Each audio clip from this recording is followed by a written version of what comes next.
Hiji, dua, tilu. Bismillah. Allahu Akbar. Allahu Akbar. Ular sorangan.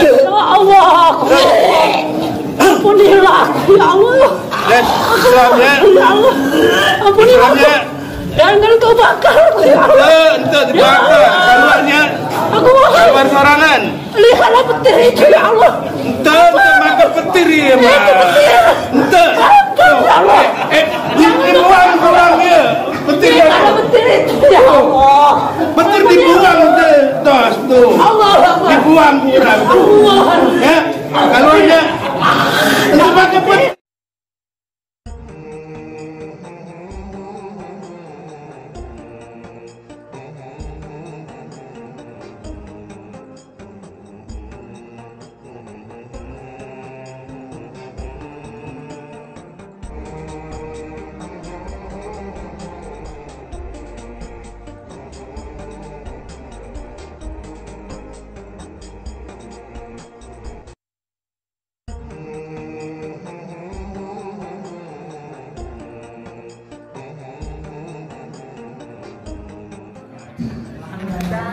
Assalamualaikum warahmatullahi wabarakatuh.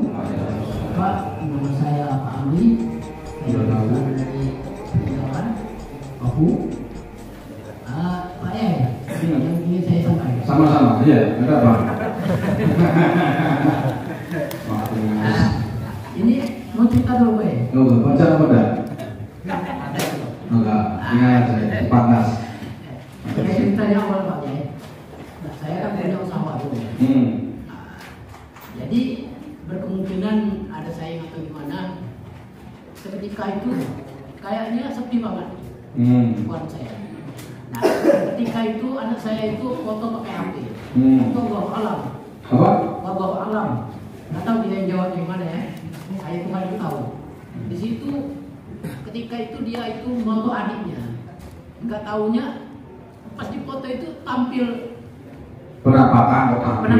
Ya. Kayak gimana sudah bolong kayak gitu. Nah, sudah itu kalau malam-malam itu kayaknya ada suara orang mandi kamar mandi itu. Tapi ketika dilihat tidak ada. Nah, itu kami juga jadi tanda tanya. Terima kasih. Tentu, oke. Yang pertama. Yang kedua pertanyaannya, saya ada masalah apa terjadi di sampean? Tanya yang kedua. Jawabannya Bapak Amri sudah terkena santet, oke? Makanya wajar. Nanti kan Pak Amri itu, Pak Amri masih belum paham siklus santet. Ini anggap dari warungmu, oke? Nah kebetulan ini anakmu nih di sini. Kemudian dia duduk di luar warung, terus difoto. Ini penampakan sini, ibu berarti kenal sosok itu, paham nggak? Nah, berarti kasus Pak Amri kasus apa coba? Nah inilah solusinya. Resep halaman 31 tadi, oke? Nggak usah khawatir. Jadi nanti solusinya halaman 31. Saya kira itu. Kelihatan enggak? Oke? Jadi yang dalam kasus sihir itu harus tahu korban sihir. Ini adalah kisah Nabi dengan sihir. Yang kedua peminta, bisa jadi peminta antara peminta sihir dan penyidik sama. Artinya kadang dipunya langsung menyerang si korban, kadang juga melalui ini namanya maklar. Apa? Maklar. Nah kemudian yang kita bahas adalah media buhul sihir. Dan kedua adalah lokasi buhul sihir. Maka kita harus menemukan lokasi buhul sihirnya. Ayo jadi 5 ini adalah cara mendiagnosa dari kisah Nabi dengan sihir. Maka perhatikan, kita harus menemukan yang paling fokus adalah lokasi buhul. Maka dalam Dijera itu macam-macam caranya, dari awal berdiri Dijera sampai sekarang. Dan sekarang kita temukan namanya swab gangguan gaib. Dan perlu diketahui, swab itu bukan metode ruqyah. Nah ini yang salah pahami. ini kalau nggak usah swab, metode rukyah apa ini? Nah, satu, bukan metode rukyah.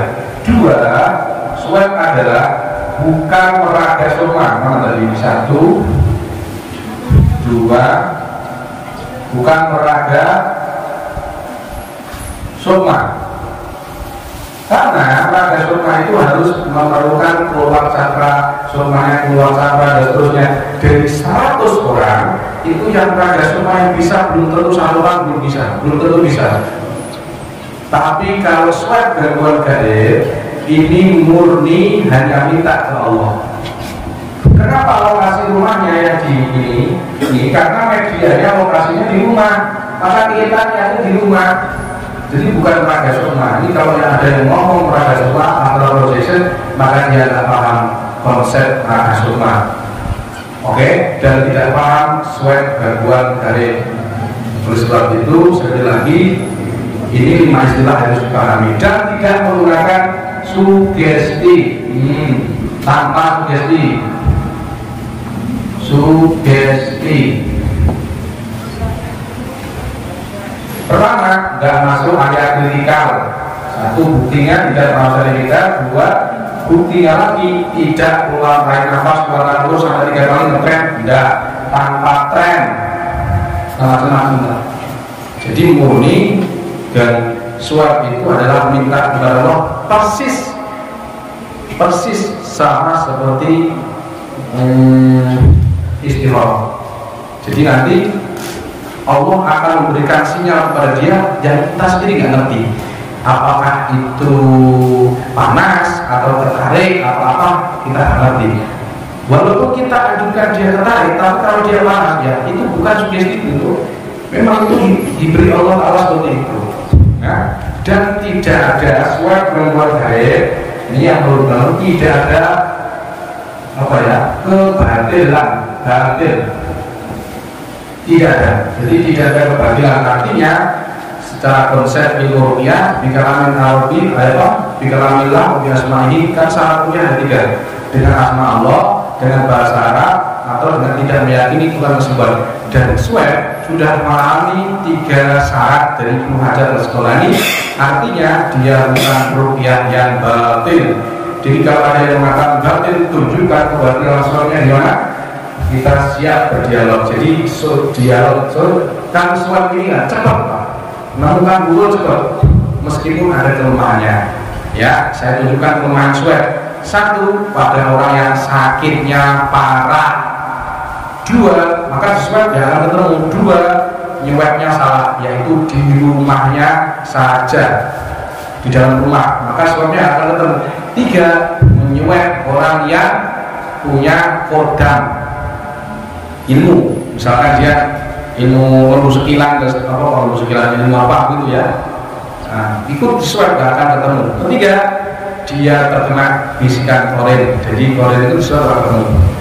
Yang keempat, 5, jadi ulang kalau was-was, lupa makan sholat, apa namanya ini? Terus, ayo lupa, sering malah tiba-tiba kan gangguan gaib itu. Nanti di swab gak akan ketemu, berarti dia ada bisikan korin. Yang keempat, yang kelima adalah dia umpamakan sihir pertama kali kena sihir, dan itu baru 1 bulan atau 2 bulan. Kemungkinan kalau masuknya tidak terlalu kuat, maka di swab gak akan ketemu. Bukan berarti gak ada sihir. Sekali lagi, bukan swab yang salah, tapi kadang-kadang pengurus atau praktisi yang salah memahami swab. Jadi 3-5 syarat ini bukan metode ruqyah, harus dipahami. Bukan meraga soma, tanpa sugesti, bukan hipnosis ya, bukan batil. Yang kedua, yang kelima adalah bukan musyrik, karena tidak ada kalimat musyrik. Oke? Nah, itu adalah 5 istilah kasus sihir yang harus dipahami. Kenapa saya lakukan swab, kok mempertahankan swab walaupun ada yang kritikan? Jawabannya karena kita mengutamakan kualitas. Kualitas itu yang menjadi penyebab kenapa saya tidak mengadakan ijazahan online. Kira-kira boleh tidak ijazah online? Boleh tidak? Boleh. tetapi saya tetap harus talaki meskipun saya di tembilahan pelosok gitu ya. Saya akan datang dia untuk talaki menyebarkan ilmu. Saya tidak plan. Tujuannya apa? Supaya kualitas terjamin. Maka kalau ada yang mengkritik mungkin sesuai, dan itu biasanya pengurus, maka pengurus ini bukan praktis. Kadang-kadang dia ada rupiahnya setahun sekali, kadang-kadang tidak pernah rupiah, hanya setelah ini. Dan ini saya sarankan bukan metode. Jadi yang kita cari apa namanya, yang kita pentingkan sebenarnya kenapa harus kita swab? Karena jawabannya mengutamakan kualitas. Tapi secara gerakan dakwah tetap yang utama adalah yang disampaikan Nabi yang sunnah. Jadi itu asalian ngomongnya berat, baca Bismillah, Bismillah, Bismillah. A'udzu bi'izzatillahi qudrati min syarri ma ajidu wa qadir. Itu metode, tapi swab bukan metode, tapi diagnosa. Jadi kalau dikatakan ada yang mengatakan ini swab itu adalah bagian dari diagnosa. Ini di sini ada diagnosa, keluhan, terapi rupiah, ditok, bergandengan. Jadi swab adalah diagnosa. Nanti setelah diagnosa cukup keluhannya apa? Kalau di depan berarti ada yang di sana ketempelan. Jadi ya, di sini kan. Kalau dia sakitnya di depan, biasanya ada sinusitis, apa, kering gigi, ada sesak, berarti ketempelan. Tapi kalau belakang, punggung berat, kaki kram, biasanya. Nah, terus disinkronkan, baru di rupiah. Ini yang saya maksud, jangan kok, aduh kita metode rupiah DA ini kok ribet banget ya. Saya metode rupiah yang konvensional aja, jadi simaki saja. Nah, ini namanya tidak berkualitas. Begitu maksud saya. Masa gak ada detoknya? Di sini ada detok, hebalnya apa, terus kemudian proses apa baru perbentengan, begitu ya. Oke, saya kira itu yang harus dipahami. Mudah-mudahan ilmunya tambah bermanfaat kepada umat Rasulullah SAW. Dengan rupiah ini menyehatkan dalam konteks kita membantu program pemerintah menyehatkan masyarakat Indonesia dengan mengedepankan 3 pilar, yaitu ilmiah, alamiah, ilahiyah. Jadi swab itu sama sekali saya tidak mewajibkan secara kuat, tetapi kalau kamu pengen berkualitas rupiahmu, maka lakukan swab. Kalau berkualitas ya. Kalau pengenmu seperti yang biasa-biasa, seperti ini bunga dan berkualitas, itu ya silahkan. Tapi kalau menurut saya sarankan apa? Swab untuk mendeteksi diagnosa kasus ini medis atau non medis, gitu ya. Sekali lagi para sahabat yang mungkin salah paham atau pengurus yang salah paham, bahwasanya yang wajib itu bukan swab tapi mentaati 99 prinsip JRA di halaman Romawi 6 dan juga mentaati aturan-aturan yang sudah ada yang disepakati di hasil Munas dan Rakernas yang sudah disahkan Dewan Ketua Pembina. Kalau selama belum disahkan Dewan Pembina, maka itu belum sah secara ADART. Subhanallahumma wa bihamdika, asyhadu an la ilaha illa anta, astaghfiruka wa atubu ilaik. Assalamualaikum.